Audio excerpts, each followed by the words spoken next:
Medical insurance எத்தனை வகை இருக்குன்னு பாருங்க. மெடிக்கல் இன்சூரன்ஸ்னு ஒரு இன்சூரன்ஸ் இருக்கு. மெடிக்கல் இன்சூரன்ஸ் என்ன? அதுல வந்து ரிட்டர்ன் கிடையாது. இந்த லைஃப் இன்சூரன்ஸ்ல என்ன வருது? கொடுத்த காசு திரும்பி வருது. கொடுத்த காசை வந்து திருப்பி நமக்கு வந்துருது. 20 வருஷம் கழிச்ச பிறகு 10 வருஷம் கழிச்ச பிறகு நமக்கு திருப்பி தந்துடுறது லைஃப் இன்சூரன்ஸ்ல. மெடிக்கல் இன்சூரன்ஸ்ங்கிறது என்ன?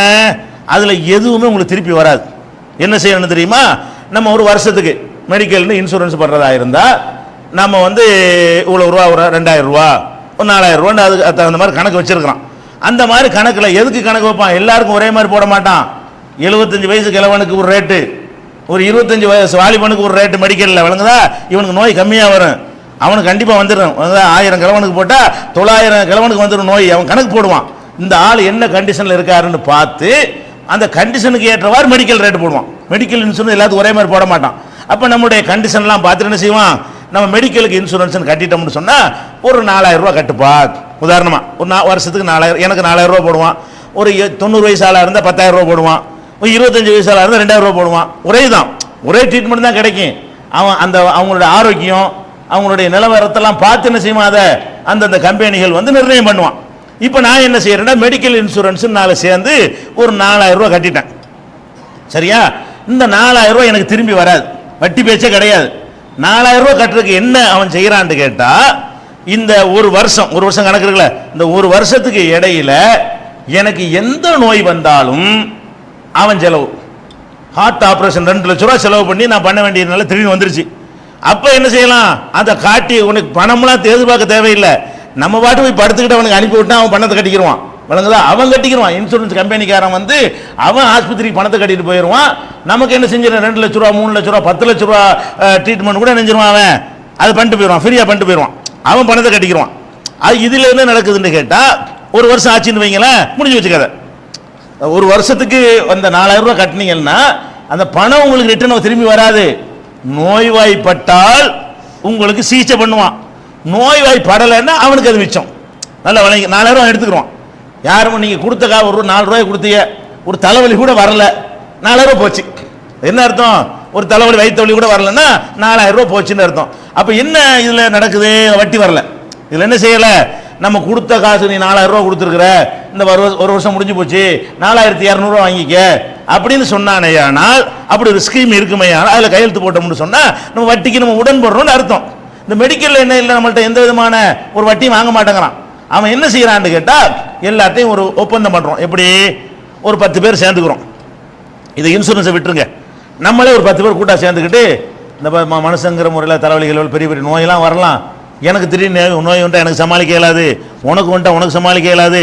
நம்ம ஆளுக்கு 1000 ரூபாய் போட்டு சேர்ப்போம், யாருக்காவது நோய் வந்தால் செலவழிச்சுக்கிறோம். இப்படி நம்ம செய்யறோம். இது குடும்பம் கூடாதா? ஒரு 10 பேர் ஒன்னா சேர்ந்துக்கிறோமுங்க. ஒன்னா சேர்ந்துக்கிட்டு பெரிய வியாதி வந்துருச்சுன்னு வை, என் வருமானத்தில் எனக்கு பார்க்க இயலாது, உன் வருமானத்தில் உனக்கு பார்க்க இயலாது. 10 பேர்ல ஒரு ஆளுக்கு தான் வர வாய்ப்பு இருக்கு, எல்லாருக்கும் வர போறது இல்லை.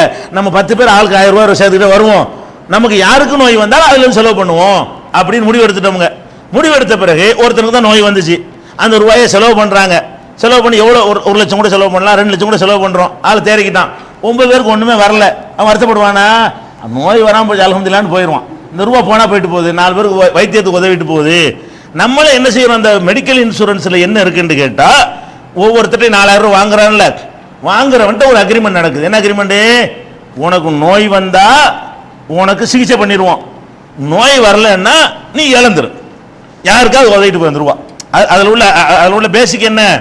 நோய் வந்துச்சுன்னு சொன்னா உனக்கு நாங்க ட்ரீட்மெண்ட் பண்ணிடுவோம், நோய் வரலன்னு சொன்னா நீ கொடுத்த காசு நீ திருப்பி எதிர்பார்க்காத, அது யாருக்காவது வேற ஆள் நோய் வந்தவங்களுக்கு செலவழிப்போம்.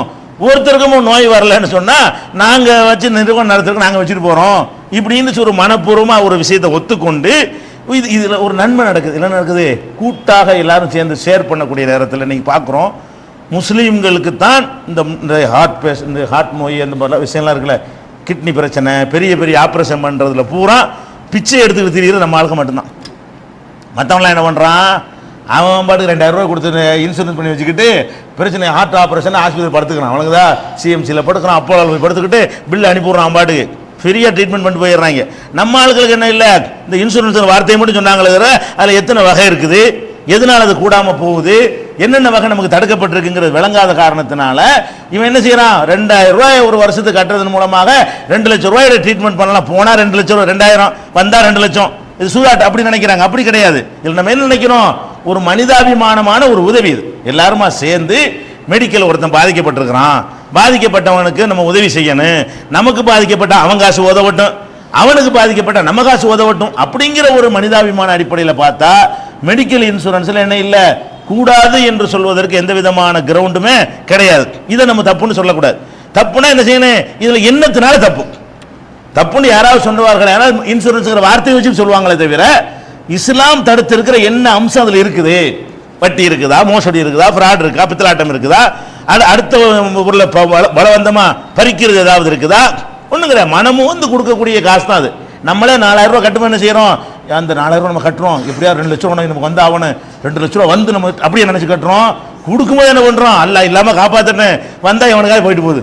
நம்ம கொடுக்கும் போதே என்ன செய்யறோம், வரக்கூடாதுன்னு தான் நம்ம அது வரணும்னு ஆசைப்பட்டு கொடுக்கறது கிடையாது. வராமே இருக்கு, நோய் வரவும் வேணாம், அவன் செலவழிக்கவும் வேணாம், அதை மீறி வந்துருச்சுன்னா போயிட்டு போகுது. இப்படித்தான் நம்ம என்ன செய்யறோம், அதுல கட்டுறமே தவிர இதுல வேற எந்த விதமான மோசடியும் கிடையாது. இதை எதுக்கு நம்ம மறுக்கணும், மறுத்துட்டு நம்ம எதுக்கு துன்யாவில் அல்லாஹ் தடை செய்யாத ஒன்றை நம்மளா தடை செய்து கொண்டு நமக்கு நாம இது கஷ்டத்தை ஏற்படுத்திக் கொள்ளணும்.